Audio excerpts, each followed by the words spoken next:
प्रिय मित्रों, मैं ब्रह्मा जी भक्त पटना हाईकोर्ट अधिवक्ता आप सभी लोगों के लिए डे बाय डे नए नए वीडियो लेकर आते रहता हूं।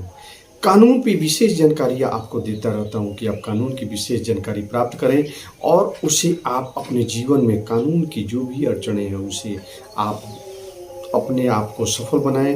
तो आप जय हो ब्रह्मा जी चैनल पर आए, इस चैनल को लाइक करें, सब्सक्राइब करें, कमेंट करें। आज यह जो वीडियो जो है कुछ कानून से हटकर है, इतिहास के पन्नों की कुछ बातें हैं कि जब हमारे भारत की खोज पहले बार यूरोपियन कंट्री के लोगों के द्वारा किया गया, तो जब कोलंबस भारत की खोज करते करते जब अमेरिका पहुंच गया तो इसकी देखा देखी करते हुए पुर्तगाल के राजा ने भी भारत की खोज करने के लिए अपने यहाँ तीन जो है वह जो है जहाजी बेड़ों को बनाया, जहाज़ों को बनाया। ये और उनकी आकांक्षा थी कि हम भारत की खोज करें। तो जॉन द्वितीय द्वारा गुड ऑफ होप होकर भारत पहुंचने के लिए बीड़ा उठाया गया और राजा ने तीन जहाजी बेड़े बनाए और आदेश दिए कि ये सभी बेड़ों से ही भारत पहुंचा जाएगा। लेकिन वे बीमार पड़ गए और उनका भी ख्वाहिश पूरा नहीं हो सका और उन्होंने दम तोड़ दिया। तभी उनके वारिस इमैनुअल ने भी भारत पहुंचने की ख्वाहिश उनके अंदर भी उतना ही था और वे तीन जहाजी बेड़ों के लिए कमांडर के तौर पर वास्को डी गामा को चुना, जो कि वास्को डी गामा नौसेना में बहुत दिनों तक सर्विस किए थे। तो उनकी अनुभव को देखते हुए उन्हें इसका कमांडर, जहाजी बेड़ों का कमांडर चुना गया और वास्को डी गामा ने अपने भाई पाओलो को एक जहाज का कमांडर बनाया और दूसरे जहाज को अपने दोस्त निकोलस को उन्होंने चुना और उसे वे राजा जो थे इमैनुअल ने और रानी लिस्बन के गिरजाघर में वे लोग प्रार्थना किए और जो गिरजाघर के बिशप थे वे भी प्रार्थना किए और प्रार्थना करने के बाद राजा का बिशप से जो ही पर्दा हटा तो वहाँ पे तीनों कमांडरों ने उन्हें घुटनों के बल बैठकर उनका अभिवादन किया और फिर वे जहाज पे चले गए और जहाज पे गए तो वहाँ एकत्रित लोगों ने काफ़ी उनका गर्मजोशी से हाथ हिलाकर स्वागत किया और वे लोग भी, तीनों कमांडरों ने भी अपने जहाज के डेक से खड़े होकर वे लोग भी अभिवादन को स्वीकार किया और वे लोग भी उस सभी का अभिवादन किया। इस प्रकार से वे लोग लिस्बन से चले तो वे कुछ दिनों के 2-3 दिनों तक अभी वे पहुँचे ही थे कि वे उनकी हवा का रुख उनके पक्ष में नहीं था। लेकिन 2 दिनों के बाद हवा का रुख बदला और बदलने के साथ ही वे लोग आगे बढ़ते गए, आगे बढ़े। जहाज 2 दिनों तक दूरी तय करने के बाद वेलन तक पहुंचा, क्योंकि जहाज के लिए प्रतिकूल हवा थी। लेकिन 2 दिनों के बाद तीसरे दिन हवा का रुख बदल गया और बेड़ा तेजी से अपने अभियान के तरफ चला। तीनों जहाज़ों के साथ साथ चल रहे थे और तीनों जहाज इतने नज़दीक थे कि वे उस पे डेक पे खड़े होकर एक दूसरे से वे तीनों कमांडर बातचीत कर सकते थे। और वे यह बेड़ा कनारी द्वीप पहुंचा और कनारी द्वीप जो ही पार किया तो एक बड़ा सा तूफान आया और वास्को डी गामा के पोत सैंस राफेल का कहीं नामो निशान नहीं था। लेकिन वे, उनके भाई पावले और उनके दोस्त वे निकोलस ने जहाजी बेड़े को, अपने दोनों जहाज को केप वर्ड द्वीप के तरफ वे लोग चले। तो चलने के बाद जब वहाँ पहुँचे, केप ऑफ हॉफ द्वीप पहुँचे तो वहाँ उन्होंने देखा कि वास्को डी गामा का जहाज पहले से वहाँ खड़ा था। तो इन लोगों ने उनका स्वागत बिगुल बजाकर और तोपों की गोलों छोड़कर वास्को डी गामा का स्वागत किया। और वहाँ से फिर वे लोग, ये तूफान से फिर वे लोग आगे बढ़े और एक बड़े, जो ही वे केप ऑफ वर्ल्ड द्वीप से वे आगे बढ़े तो तूफान, एक और तूफान का बड़ा तूफान का सामना करना पड़ा। और तूफान इतना बड़ा था कि वे अपने आप को वे मस्तूल के रस्सियों से अपने आप को जहाज में वे लोग बांध लिए कि वे तूफान में कहीं उड़ न जाएं। लगता था कि जहाज अभी कुछ ही क्षणों में टुकड़ों टुकड़ों में हो जाएगा। लेकिन ज्यों ही तूफान कुछ थमा तो ये तीनों जहाज के वे जो नाविक थे वे विद्रोह पर उतर गए और वे कमांडर की वे एक दूसरे को भड़काने लगे कि कमांडरों की न बात मानी जाए। लेकिन वे वास्को ड गामा को कहे कि फिर हम लोग वापस पुर्तगाल चलें।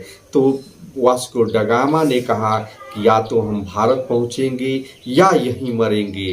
तो वे नाविकों ने विद्रोह पे उतर आए। तो वास्को ड गामा ने उन लोगों को जंजीरों से बेड़ियों में बांध दिया और कहा कि आदेश दिया कि जब तक पुर्तगाल नहीं पहुंच जाते हैं तब तक इन लोगों को वैसे ही बांध कर रखा जाए। और इस कारण वे विद्रोह पूर्णतः वास्को ड गामा के द्वारा कुचल दिया गया। तीनों जहाज का बहुत नुकसान हुआ। जहाज में जो पानी था वे भी राशन वे भी सब खत्म हो रहे थे। लेकिन एक नदी के मुहाने पर पहुँचे और वहाँ पे वे लोग कुछ जो है ज़रूरी वस्तुओं को रखे और वहाँ से वे लोग मोजाम्बिक पहुँचे। लेकिन मोजाम्बिक का जो वहाँ के शाह थे, राजा थे, उनका रवैया उनके प्रति प्रतिकूल था। तो वे लोग फिर वहाँ से मिलिंदा पहुँचे तो वहाँ के राजा के द्वारा उनका गर्मजोशी से स्वागत किया गया और गर्मजोशी से स्वागत कर उनके गोश्त, फल फूल और वहाँ कुछ दिनों के लिए वे अपने जहाज़ों को मरम्मत किए और मरम्मत करने के बाद फिर वे लोग भारत के लिए चल दिए। वहाँ से कुछ वहाँ द्विभाषियों को भी अपने साथ रखें, जो मानसून की जानकारी रखने वाले थे उनको भी अपने साथ में अनुभव के लिए रखें। और वहाँ से वे लोग 19 दिनों के बाद वे लोग कालीकट से 12 मील दूर पहुँचे। और वहाँ जो जहाज का कैप्टन था उसने कहा कि अब हम लोग भारत की भूमि के नज़दीक पहुंचने वाले हैं। और वहाँ वे लोग तो कुछ नाविकों ने देखा कि 2 जहाज़ें लंगर डाल रही है। तो कुछ नाविकों ने चारों तरफ से उसको घेर लिया और वे जानना चाहते थे कि वे लोग कौन थे। तो उस पे वो मछुआरों की नावें थीं। वे नावों को देखकर वास्को ड गामा ने उनसे मछलियाँ खरीदने का वादा किया और मछलियाँ खरीदा। उसके बाद वे मछुआरों ने बताया कि यहाँ से जो है कालीकट जो है वह 12 मील दूर है। फिर वहाँ वे लोग पहुँचे और वहाँ के राजा जमीरिन से बातचीत किए और जमीरिन की जांच पड़ताल करने के बाद फिर वास्को ड गामा को उनके राजा के यहाँ उन दरबार में उपस्थित किया गया। और वे राजा को झुककर उन्होंने नमस्कार किया, प्रणाम किया और राजा से कहा कि आप बहुत बड़े राजा हैं, आपकी बहुत बड़ी प्रशंसा हमारे राजा करते हैं, पुर्तगाल के राजा। तो वे वहाँ के उनके लिए वास्को ड गामा के लिए वे कुछ फल दिए खाने पीने के लिए और कटहल, आम, ये सभी चीज़ें देने के बाद वे सभी लोग जो हैं वो राजा से बातचीत करके कुर्सी दिए और कुछ उपहार की वस्तु दिए जमीरिन को। और जमीरिन ने कहा कि आप हमारे शहर के केंद्र में जाकर बीचों बीच जाकर आप मनोरंजन कर सकते हैं, जो वस्तु ले जाना चाहें आप ले जा सकते हैं।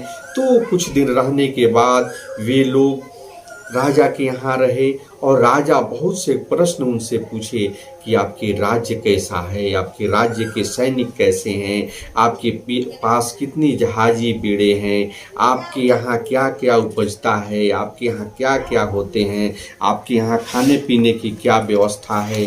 इस प्रकार से वे सभी क्वेश्चन करने के बाद वह जो है नवंबर 1498 को पुर्तगाल जाने का निर्णय लिए। और तब तक वास्को ड गामा का 19 माह हो चुका था पुर्तगाल से निकले हुए, और वहाँ से निकले तो गोवा पहुँचे। गोवा में उनके जहाज पर आक्रमण किया गया, लेकिन उनके सैनिकों के द्वारा उस आक्रमण को विफल कर दिया गया, और फिर वे वहाँ से मिलिंदा पहुँचे। और मिलिंदा पहुँचे तो एक बार फिर वह 12 दिनों तक वहाँ रुके, और वे रुककर वहाँ के राजा द्वारा उनका स्वागत किया गया।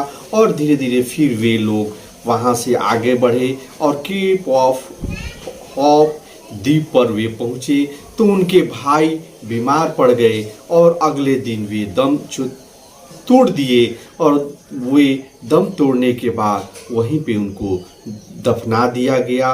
और फिर वे अपने भाई की मृत्यु के बावजूद भी वे उदास मन से पुर्तगाल की तरफ आगे बढ़े।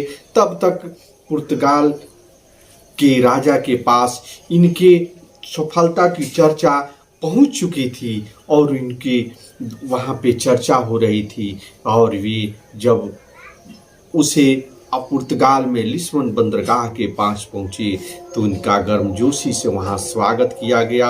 और राजा के पास वे पहुँचे तो राजा अपने कुर्सी से खड़े होकर उनका स्वागत किए और उनको गले मिला लिए। और गले मिलाने के बाद जितने भी सैनिक वहाँ जब वे लिस्बन पहुँचे तो वे लगभग 120 लोगों को लेकर आए थे, और उसमें से लगभग 70 आदमी की मृत्यु हो चुकी थी, 1/3 लोग ही बचे थे। और जो भी मर चुके थे उनको भी सभी लोगों को पूर्ण वेतन दिया गया। और पूर्ण वेतन देने के बाद जो भी लोग थे वे मसाले लाए गए थे, उसमें से उन लोगों को 5-5 किलो मसाला देने का। और वास्को डी गामा को प्रत्येक माह 1000 रुपया पेंशन के रूप में $1000 पेंशन के देने के लिए कहा गया। और कोलंबस के ये समकालीन थे, और कोलंबस के जैसे इनको भी हीरो मान लिया गया। वास्को डी गामा एक हीरो हो गए अपने। फिर वे 1502 में एक बार फिर वे कालीकट पहुँचे, और कालीकट पहुँचकर फिर वे व्यापार को अपने राजा के द्वारा बढ़ाने का प्रयास। वे 1502 में फिर एक बार कालीकट आए और फिर अपने व्यापार को, मसाले के व्यापार को बढ़ाए। और फिर वे कई बार वे 1524 में फिर वे आए, लेकिन यहाँ पे आने के बाद बीमार पड़ गए, और कोचीन में उनका वे 1524 में मृत्यु हो गया। और उनकी मृत्यु होने के बाद 1539 में उनके पार्थिव शरीर को ले जाकर, अस्थियों को ले जाकर लिस्बन में वे राजकीय सम्मान के साथ उनको दफनाया गया। इस प्रकार से वास्को ड गामा जो थे कोलंबस के जैसे वे पुर्तगाल के हीरो बन गए। इस प्रकार से ये थी वास्को ड गामा की कहानी। तो आप इस ब्रह्मा जी चैनल पे आएँ और इतिहास के पन्नों की और कानून की संबंधित जानकारी आप पाएँ तो इस चैनल को लाइक करें, सब्सक्राइब करें, कमेंट करें। और मैं अपने हृदय से आप सभी को धन्यवाद देता हूँ। जय हिंद।